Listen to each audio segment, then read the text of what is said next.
So I think it's quite funny that unconsciously I have absorbed your content and I put it into pictures. uh, yeah, we've had these strange brainwaves before. So this title is Spread Outside the Walls of the Fab Lab, your home, your atelier, the web, your workshop, whatever. Oh, it's wet. Yeah, liquid spreads on tables.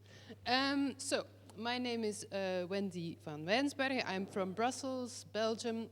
I'm an artist. I make interactive installations on stuff we cannot see, such as protocol, implicit bias, etc. I'm a tinkerer, and I'm also,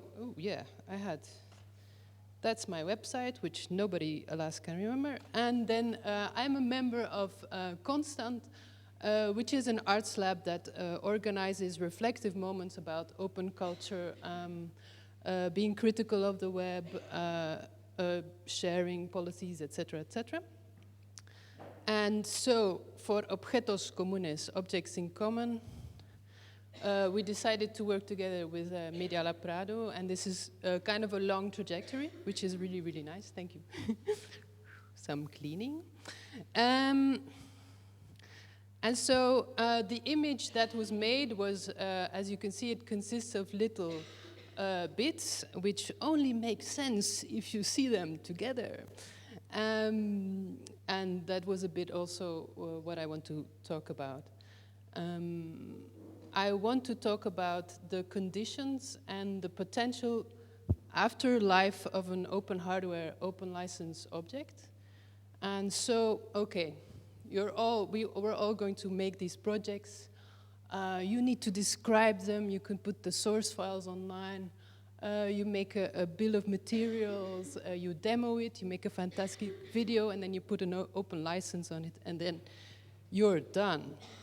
Or are you? So, not really, I think. So the last few years, I've been making a few projects myself, and also in last January in 2015, we decided to, me, Claire Williams, textile designer, me, I'm there in there twice, decided to to make an open source knitting machine. And so, often you run into trouble. That's why in all these projects, the humans are really important. So let me go to this really fantastic video of how it should be. And so, so there's this open source knitting machine, which is called Wally. And this is how you make it in 5 hours. If you're the guy who designed it, so, yeah.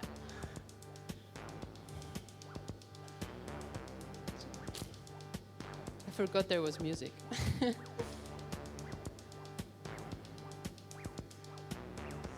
So, let's even make it faster. So this is the idea. It knits. Great. And I must say they did a really nice job on the documentation, which should be on here. And it is. So yeah, they put their project on GitHub. They have this they have a 3D model in OBG, SketchUp, Arduino code. The bill of materials is very detailed. It's very nice. So it really says you should get that part in that shop, that part in that shop, that part in that shop. Not bad. The price is also in there.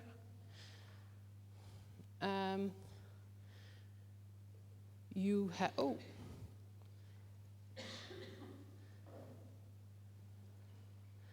you have more than 200 files to 3D print. And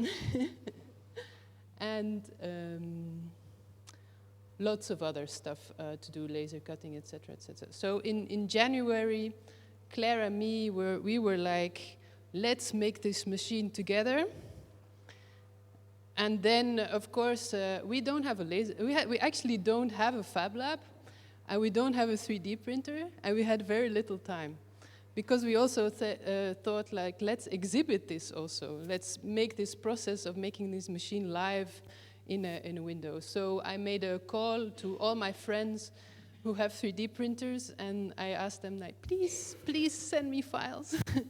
And they did. Also, from Medialab-Prado, I got files from other cities, etc. So I got my 200 plus parts. We also made some ourselves, some brake. We laser cut in our fab lab. We got help from Bob. That's Bob. He's a retired engineer, quite brilliant. And so we started assembling, etc. There's also, I didn't show you this, thanks. There's an instructables of 70 pages on this project. And this is what our machine looked like. Bob rewrote the code, and we failed. That's it, we failed. Our machine half works. We contacted the maker. He had very little time, which is okay. We contacted someone else, which was not available, blah, blah, blah. But we failed. And we have no more money to continue. So you have this really amazingly documented project. It's highly complex. This is engineering. This is no longer just tinkering. Yet it is fragile, yet it is hard to make and hard to reproduce if you don't really know what you're doing a bit. We learned a lot, that was great. So, the human factor. You have to adapt this thing, you have to make it your own machine, etc. I'm going to physical spaces now, so this title is My Fab Lab is Not the Same as Yours. This is the Fab Lab I go to, and it's a school of engineers, so they have these kinds of slogans that make me laugh. They have these machines and policy, and what I like about it, it's no fuss. You enter, and you get the manual of the machine. If you run into trouble, you ask for some help. It's really, there's no like introductory course or whatever. There's no fee. You pay for the materials and the use of the machines. And I quite like it. Their tutorials are really engineer style, so you get the tutorial. This is the marks you see. There's also this personal voice. I hear the Fab Lab manager speaking in there. So he says like, the laser works with a dongle. It's very, very old school, unfortunately. And then it's really with little smileys and this kind of very instructional language. And at the end of the tutorial, he says, have fun. So what I like about this Fab Lab is you have these engineers, you have this sharing of knowledge, but it is a kind of a place where you will get out of that place of what you choose to get out. So if you interact with the people, you will get information. If you show a curiosity, the curiosity will come back. Of course, engineers are a bit more, are not artists, which is interesting. But I've learned a lot of things there. For me in that Fab Lab, there's a problem with gender, and they know it, and I've talked about it, and they're working on it. And so this is where these funny brainwaves come in. Last summer, I got asked to go to Dakar, to Senegal, and Susanna is implied in this project, so we know this place very well. And so I'm now bringing you to another Fab Lab. This is in Dakar. that's the orange door is the fablab. And it's in between these other shops which are very, very specific. So the one on the left, you can see there's a barber. The one on the right, they make, I don't know the name specifically in English, they make these kind of window frames with mosquito stuff in them, anti-mosquito stuff. And so it's this, we traveled a bit in the city, and all over the city you have these very specific repair places, make places. If you want something welded, you go there. If you want your pants to be repaired, you go there. If you want your plastic chairs to be repaired, this guy does it. And then, of course, you have this cute orange fablab. It's not very big. They have no laser cutters because first of all, they're too expensive. The machine itself, the laser is too hard to replace, and lasers do not like dust and humidity, and Dakar has quite a bit of both. Also, they chose to work with CNCs, so it's these machines that work with wood, and they have some 3D printers. Yeah, this is how, with people. There's also an outside space. And yeah, you see the 3D printer and working with the wood. So it's not the same fablab. So I go from the space to stuffs, to objects. And so I was asked to give a workshop end of September, October. I worked on textile and electronics. There were 20 participants instead of 10. And basically to go there, I had to take everything. So I had to really think of everything. So you can't like think of, oh, I'll get that here, there. You can, but you have to, now I would know a lot better what to take and what not to take. But for example, I bought some stuff with PayPal. I had to make the account with the bank card of Kertiosan, the organization I worked with, because PayPal just really doesn't want to work in Senegal. Also, packages. I couldn't order stuff online, which if you make things all the time, you're very used to that. So I had to order everything at my place and then put it in my 2 trunks. I don't have pictures, damn. There's also no real, well, the big electronics component shops, they just do not deliver. Like the Farnells and the whatever, they just don't ship to Senegal. And there are electronic component shops, but they're very specific and they don't have everything. Arduino is not available, except for this one French guy who made a little company who goes to France, orders all his stuff in France, puts it all in a trunk, puts it in the airplane, goes to Senegal, sells the Arduino. Oh, sorry. Sorry, microphone. Yeah. Yeah, so that's like obstacle number 1. Well, no, obstacle number 20. I had 20 participants, and I thought I would have 10, and I budgeted for 10. So that means that I could not use this, nor that, which are pre-made microcontrollers used for textile. First one was a lily pad. This is a Gemma and a Flora, because I would just be out of budget. So I had to use this, which is actually the brain of the second one. But you see there's a lot of things around it. In the e-textile summer camp where Zoe was as well, we worked on how you can make this kind of projects cheaper and use more basic components and also make it interesting. Of course, the more basic you go, it's like you buy a sweater or you knit a sweater, you know. The more basic you go, the more work you have to put into it, and the more you have to rethink on how you're going to do the project.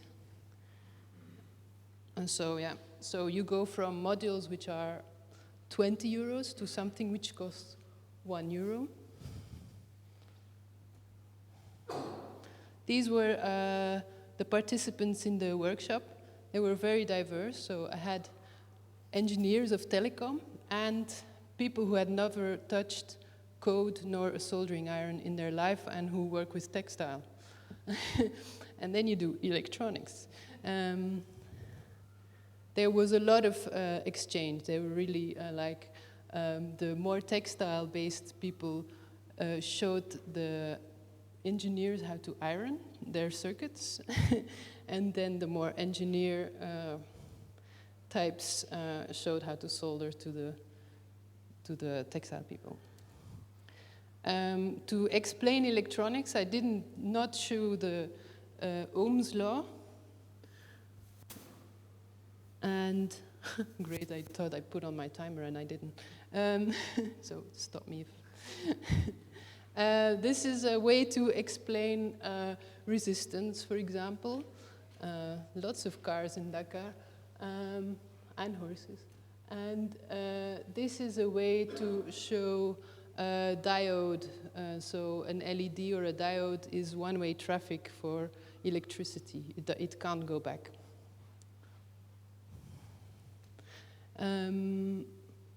So I also brought quite a lot of tools, and I didn't think about one thing, that namely tools rust in Senegal and during the rain season when I was there. So your tools really start to rust. Also, one of the elements I brought, which is also, it's not such a good idea. This is ordered in the States, and you will never arrive in Senegal if nobody really does it for you. And it actually also tarnishes. So, yeah. Luckily I had some stainless steel thread.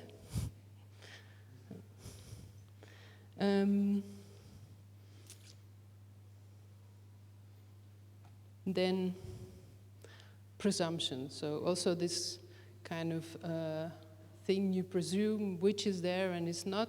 One of the things, if I organize a workshop in a Belgian context or more European context, I take some cheap toys and you hack them. And so I know that there's a really big link with Senegal and China.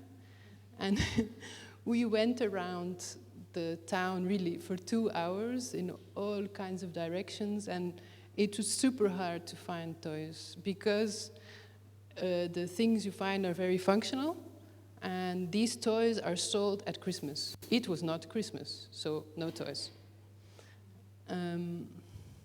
So we did manage to do some things, but there was quite a lot of, this kind of projection I had of this is very common. No. Okay, then I go to the project. One of the projects we thought about and we developed in the summer to do there. So this is a UV sensor. So if this UV LED, which is a very cheap component, it's not a pre-made sensor, so you can also buy them as pre-made sensors, but they cost $15. But the UV LED doesn't. Yay! If you use it in reverse, so a LED normally emits light, but it can also receive light. So if you use it the other way around with the AT-Tiny, which is a little brain, we added a sound and a light output. And so we made a little circuit that reacts to sunlight. A cheap circuit. Our first version was this. And this is super nice, very expensive thread, made in Germany, blah, blah, blah, blah, blah. So we didn't take that to Dakar. I decided to work with the copper fabric, and I did one circuit with the participants, another one with that copper fabric, this one. And then the last day I said, like, no, I'm going to change it. And so we made a Dakarois version. So it's a little bit sewn. It's with a plastic thread, the typical electrical thread this you can find. We took a little perf board, so you can sew that on. And there was a bunch of textiles, and this is one guy chose to work with this wax. It's a bit hard to see, but here is the battery connector. Over there on top is the red LED, and the white LED over there is the UV LED. So this is how the iterations of what we designed went through. So there. So what do I want to show with this project is really that you have to kind of have this flexibility of what you do, of what you want to do, and how it comes out. And you should always take time for tea. Tea is very important in Senegal. Now, because if you're a designer, you work with vectors, which are stretchable files. So a vector is something that doesn't become pixelized. You make a little drawing in a vector, you can make it this big, you make it that big, 2D, 3D, and in this virtual world, this stretchability is very normal. But of course, in your physical reality, your stretchability totally changes. You have restraints on resources, on potential, on capacities, etc. So yeah, I want to end with the future, because this talk for me is it's still a bit in the middle, because I want to go a little bit further with what I've been saying here. This is like descriptions, and I would like to go more into the reflective part or share practices, etc. And so from the 7th to the 12th of March in 2016, we will do a workshop on this kind of practices. And I want to talk about the potential of failure, of fragility of a project, of complexity. How can you communicate this? Also on legibility and compatibility, because a lot is, this language is quite coded, or you have to kind of have this alphabet of how something works. It's also, it's often like, hey, yeah, and then you use a laser cutter and a 3D printer and blah, blah, blah, but all these machines you have to get to know them. They will not be your friend immediately. I also think it's really important to talk about geopolitical potential of projects. And can you make a project larger than you? Can it have an afterlife? And what would you imagine the afterlife of that project to be? Yeah, that's it.